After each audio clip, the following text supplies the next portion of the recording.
Intel vets challenge Russia hack evidence. July 24, 2017. In a memo to President Trump, a group of former U.S. intelligence officers, including NSA specialists, cite new forensic studies to challenge the claim of the key January 6 assessment that Russia hacked Democratic emails last year. Memorandum for the President. From Veteran Intelligence Professionals for Sanity, VIPs. Subject: was the Russian hack an inside job? Executive Summary. Forensic studies of Russian hacking into Democratic National Committee computers last year revealed that on July 5, 2016, data was leaked, not hacked, by a person with physical access to DNC computers, and then doctored to incriminate Russia. Director of National Intelligence James Clapper talks with President Barack Obama in the Oval Office, with John Brennan and other national security aides present. After examining metadata from the GUC Cipher 2.0, July 5, 2016, intrusion into the DNC server, independent cyber investigators have concluded that an insider copied DNC data onto an external storage device, and the telltale signs implicating Russia were then inserted. Key among the findings of the independent forensic investigations is the conclusion that the DNC data was copied onto a storage device at a speed that far exceeds an internet capability for a remote hack. Of equal importance, the forensics show that the copying and doctoring were performed on the east coast of the U.S. Thus far, mainstream media have ignored the findings of these independent studies. Independent analyst Capt. Folden, a retired IBM Program Manager for Information Technology U.S., who examined the recent forensic findings, is a co-author of this memorandum. He has drafted a more detailed technical report titled Cyber Forensic Investigation of Russian Hack and Missing Intelligence Community Disclaimers, and sent it to the offices of the Special Counsel and the Attorney General. VIPS member William Binney, a former technical director at the National Security Agency, and other senior NSA alumni and VIPs attest to the professionalism of the independent forensic findings. The recent forensic studies fill in a critical gap.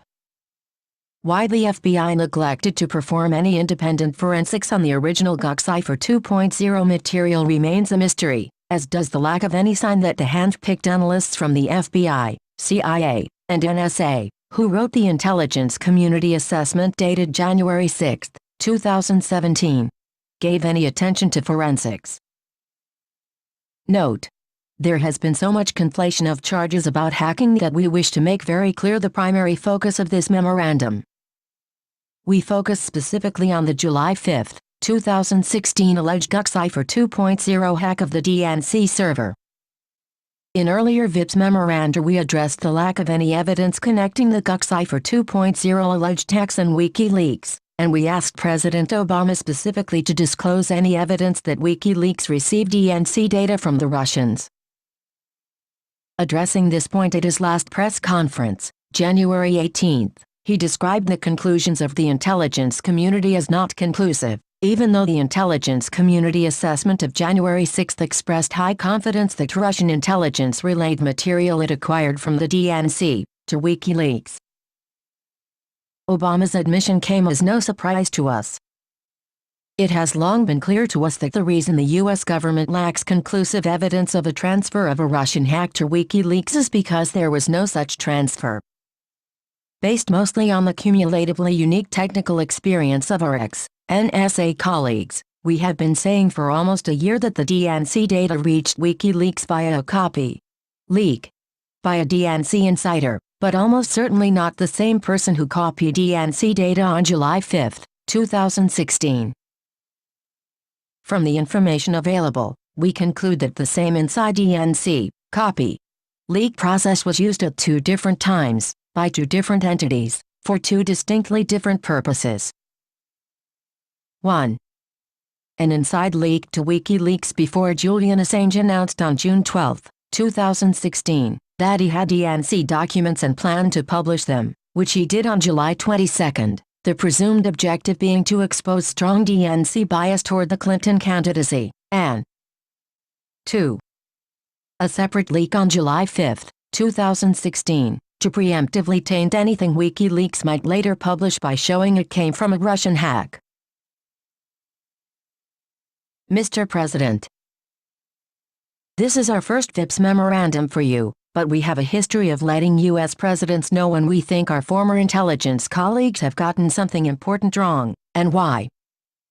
For example, our first such memorandum, a SANITY commentary for President George W. Bush on Colin Powell's UN speech on February 5, 2003, warned that the unintended consequences were likely to be catastrophic should the U.S. attack Iraq and justify the war on intelligence that we retired intelligence officers could readily see as fraudulent and driven by a war agenda. Secretary of State Colin Powell addressed the United Nations on February 5, 2003, citing satellite photos which supposedly proved that Iraq had WMD, but the evidence proved bogus. The January 6 intelligence community assessment by hand-picked analysts from the FBI, CIA, and NSA seems to fit into the same agenda-driven category. It is largely based on an assessment, not supported by any apparent evidence, that a shadowy entity with the moniker Cipher 2.0 hacked the DNC on behalf of Russian intelligence and gave DNC emails to WikiLeaks. The recent forensic findings mentioned above have put a huge dent in that assessment and cast serious doubt on the underpinnings of the extraordinarily successful campaign to blame the Russian government for hacking. The pundits and politicians who have led the charge against Russian meddling in the U.S. election can be expected to try to cast doubt on the forensic findings, if they ever do bubble up into the mainstream media. But the principles of physics don't lie, and the technical limitations of today's Internet are widely understood. We are prepared to answer any substantive challenges on their merits. You may wish to ask CIA Director Mike Pompeo what he knows about this. Our own lengthy intelligence community experience suggests that it is possible that neither former CIA Director John Brennan, nor the cyber warriors who worked for him, have been completely candid with their new director regarding how this all went down. Copied, not hacked. As indicated above, the independent forensic work just completed focused on data copied, not hacked, by a shadowy persona named Cipher 2.0. The forensics reflect what seems to have been a desperate effort to blame the Russians for publishing highly embarrassing DNC emails 3 days before the Democratic Convention last July. Since the content of the DNC emails reeked of pro-Clinton bias, her campaign saw an overriding need to divert attention from content to provenance, as in, who hacked those DNC emails? The campaign was enthusiastically supported by a compliant mainstream media. They are still on a roll. The Russians were the ideal culprit. And, after WikiLeaks editor Julian Assange announced on June 12, 2016, we have emails related to Hillary Clinton which are pending publication. Her campaign had more than a month before the convention to insert its own forensic facts and prime the media pump to put the blame on Russian meddling. Mrs. Clinton's PR chief Jennifer Palmieri has explained how she used golf carts to make the rounds at the convention. She wrote that her mission was to get the press to focus on something even we found difficult to process. The prospect that Russia had not only hacked and stolen emails from the DNC, but that it had done so to help Donald Trump and hurt Hillary Clinton. Democratic presidential nominee Hillary Clinton at the third debate with Republican nominee Donald Trump. Independent cyber investigators have now completed the kind of forensic work that the intelligence assessment did not do. Oddly, the hand-picked intelligence analysts contented themselves with assessing this and assessing that. In contrast, the investigators dug deep and came up with verifiable evidence for metadata found in the record of the alleged Russian hack. They found that the purported hack of the DNC by Cipher 2.0 was not a hack by Russia or anyone else. Rather, it originated with a copy onto an external storage device, a thumb drive, for example, by an insider. The data was leaked after being doctored with a cut-and-paste job to implicate Russia. We do not know who or what the murky Cipher 2.0 is. You may wish to ask the FBI. The time sequence. June 12, 2016. Assange announces WikiLeaks is about to publish emails related to Hillary Clinton. June 15, 2016. DNC contractor CrowdStrike, with a dubious professional record and multiple conflicts of interest, announces that malware has been found on the DNC server and claims there is evidence it was injected by Russians. June 15, 2016. On the same day, GuckCipher 2.0 affirms the DNC statement, claims responsibility for the hack, claims to be a WikiLeaks source, and posts a document that the forensics show was synthetically tainted with Russian fingerprints. We do not think that the June 12 and 15 timing was pure coincidence. Rather, it suggests the start of a preemptive move to associate Russia with anything WikiLeaks might have been about to publish and to show that it came from a Russian hack. The key event. July 5, 2016. In the early evening, Eastern Daylight Time, someone working in the East Coast time zone with a computer directly connected to the DNC server or DNC local area network, copied 976 megabytes of data in 87 seconds onto an external storage device. That speed is many times faster than what is physically possible with a hack. It thus appears that the purported hack of the DNC by GuckCipher 2.0, the self-proclaimed WikiLeaks source, was not a hack by Russia or anyone else, but was rather a copy of DNC data onto an external storage device. Moreover, the forensics performed on the metadata revealed there was a subsequent synthetic insertion, a cut-and-paste job using a Russian template, with the clear aim of attributing the data to a Russian hack. This was all performed in the East Coast time zone. Obfuscation and de-obfuscation. Mr. President, the disclosure described below may be related. Even if it is not, it is something we think you should be made aware of in this general connection.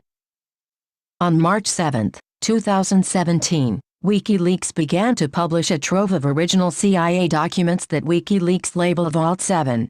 WikiLeaks said it got the trove from a current or former CIA contractor and described it as comparable in scale and significance to the information Edward Snowden gave to reporters in 2013. No one has challenged the authenticity of the original documents of Vault 7, which disclosed a vast array of cyber warfare tools developed, probably with help from NSA, by CIA's Engineering Development Group. That group was part of the sprawling CIA Directorate of Digital Innovation, a growth industry established by John Brennan in 2015. Scarcely imaginable digital tools that can take control of your car and make it race over 100 miles per hour, for example, or can enable remote spying through a TV, were described and duly reported in the New York Times and other media throughout March. But the Vault 7, Part 3 release on March 31 that exposed the Marble Framework program apparently was judged too delicate to qualify as news fit to print and was kept out of the Times. WikiLeaks founder Julian Assange at a media conference in Copenhagen, Denmark. The Washington Post's Ellen Nakashima, it seems, did not get the memo in time. Her March 31 article bore the catching and accurate headline: WikiLeaks' latest release of CIA cyber tools could blow the cover on agency hacking operations. The WikiLeaks release indicated that Marble was designed for flexible and easy-to-use obfuscation, and that Marble source code includes a deobfuscator to reverse CIA text obfuscation. More important, the CIA reportedly used Marble during 2016. In her Washington Post report, Nakashima left it out, but did include another significant point made by WikiLeaks, namely, that the obfuscation tool could be used to conduct a forensic attribution double game or false flag operation because it included test samples in Chinese, Russian, Korean, Arabic and Farsi. The CIA's reaction was neuralgic. Director Mike Pompeo lashed out 2 weeks later, calling Assange and his associates demons, and insisting, it's time to call out WikiLeaks for what it really is, a non-state hostile intelligence service, often abetted by state actors like Russia.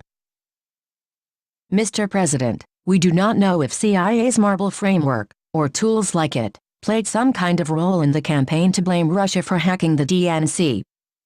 Nor do we know how candid the denizens of CIA's Digital Innovation Directorate have been with you and with Director Pompeo. These are areas that might profit from early White House review. Putin and the technology. We also do not know if you have discussed cyber issues in any detail with President Putin. In his interview with NBC's Megyn Kelly, he seemed quite willing, perhaps even eager, to address issues related to the kind of cyber tools revealed in the Vault 7 disclosures, if only to indicate he has been briefed on them. Putin pointed out that today's technology enables hacking to be masked and camouflaged to an extent that no one can understand the origin of the hack, and vice versa. It is possible to set up any entity or any individual that everyone will think that they are the exact source of that attack. Hackers may be anywhere, he said. There may be hackers, by the way, in the United States who very craftily and professionally pass the buck to Russia. Can't you imagine such a scenario? I can. Full disclosure. Over recent decades, the ethos of our intelligence profession has eroded in the public mind to the point that agenda-free analysis is deemed well-nigh impossible. Thus, we add this disclaimer, which applies to everything we in VIPS say and do. We have no political agenda, our sole purpose is to spread truth around and, when necessary, hold to account our former intelligence colleagues. We speak and write without fear or favor. Consequently, any resemblance between what we say and what presidents, politicians and pundits say is purely coincidental. The fact we find it is necessary to include that reminder speaks volumes about these highly politicized times. This is our 50th VIPS memorandum since the afternoon of Pohl's speech at the UN. Live links to the 49 past memos can be found at https:// Consortium News. Com VIPS Memos. Intel list for the steering group, veteran intelligence professionals for SANITY. William Binney, former NSA Technical Director for World Geopolitical and Military Analysis, co-founder of NSA's Signals Intelligence Automation Research Center. Skip Folden, independent analyst, retired IBM Program Manager for Information Technology U.S. Associate VIPS. Matthew Ho, former Captain. USMC, Iraq and Foreign Service Officer, Afghanistan, Associate VIPS. Larry C. Johnson, CIA and State Department, retired. Michael S. Kearns, Air Force Intelligence Officer retired, Master SERE Resistance to Interrogation Instructor. John Kiriakou, former CIA Counterterrorism Officer and former Senior Investigator, Senate Foreign Relations Committee. Linda Lewis, WMD Preparedness Policy Analyst, USDA, retired. Lisa Ling, Staff Sergeant USAF, retired, Associate VIPS. Edward Loomis, Jr., former NSA Technical Director for the Office of Signals Processing. David McMichael, National Intelligence Council, retired. Ray McGovern, former U.S. Army Infantry Intelligence Officer and CIA Analyst. Elizabeth Murray, former Deputy National Intelligence Officer for Middle East, CIA. Colleen Rowley, FBI Special Agent and former Minneapolis Division Legal Counsel, retired. Kean Westmoreland, former USAF Radio Frequency Transmission Systems Technician and Unmanned Aircraft Systems Whistleblower, Associate VIPS. Kirk Weeb, former Senior Analyst, SIG Automation Research Center, NSA. Sarah G. Wilton, Intelligence Officer, DIA, retired, Commander, U.S. Naval Reserve, retired.